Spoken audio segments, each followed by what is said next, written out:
নমস্কার, S Bangla news online খবর সব দেখাবো আমরা।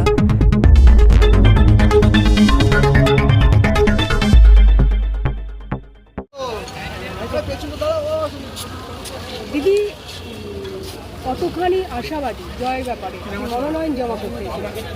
আমরা 100% আশাবাদী, আমরা জিতবই। জনসাধারণ আমাদের পাশে আছে, হরিপালের মানুষ আমার পাশে আছে, হরিপালের মা বোনেরা আমার পাশে আছে, হরিপালের কৃষক বন্ধুরা আমার পাশে আছে, আমিও ওদের পাশে আছি। আমরা 100% আশাবাদী। কোন কোন ইস্যু নিয়ে সাধারণ মানুষের কাছে যাচ্ছেন?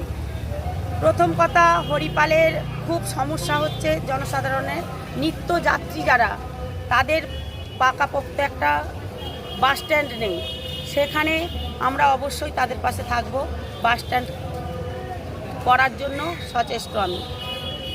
অনেক গ্রামে মা বোনেদের কাছে পৌঁছাচ্ছি, বলছে ঘরে ঘরে পৌঁছাচ্ছি, তারা বলছে দিদি আমাদের জল নেই। আমাদের নরেন্দ্র মোদীজি জীবন জল মিশনের যে প্রকল্প চালু করেছেন, ঘরে ঘরে পৌঁছায়নি আমাদের রাজ্য সরকার।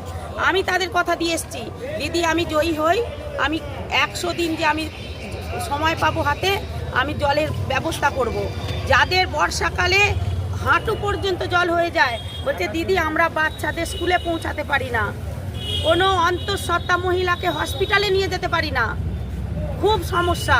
তাদের রাস্তা করার প্রতিশ্রুতি দিয়েছি, অবশ্যই আমি ওদের পাশে থাকবো। হরিপালের প্রার্থী বলছেন যথেষ্ট উন্নয়নের জোয়ার হয়েছে হরিপালে, কি বলবেন? আপনি স্বাস্থ্য দপ্তরে যান, আপনি হসপিটালে গিয়ে পৌঁছান, হরিপাল হসপিটালে দুরবস্থা দেখতে পাবেন।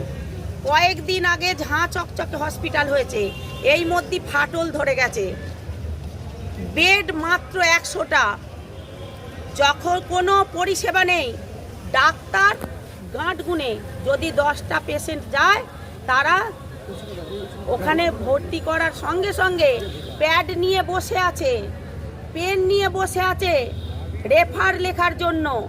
এই তো অনেক উন্নতি। রাস্তাঘাটগুলোই ঘুরে দেখুন, সব ভেঙে গেছে, অ্যাক্সিডেন্ট হচ্ছে মানুষের।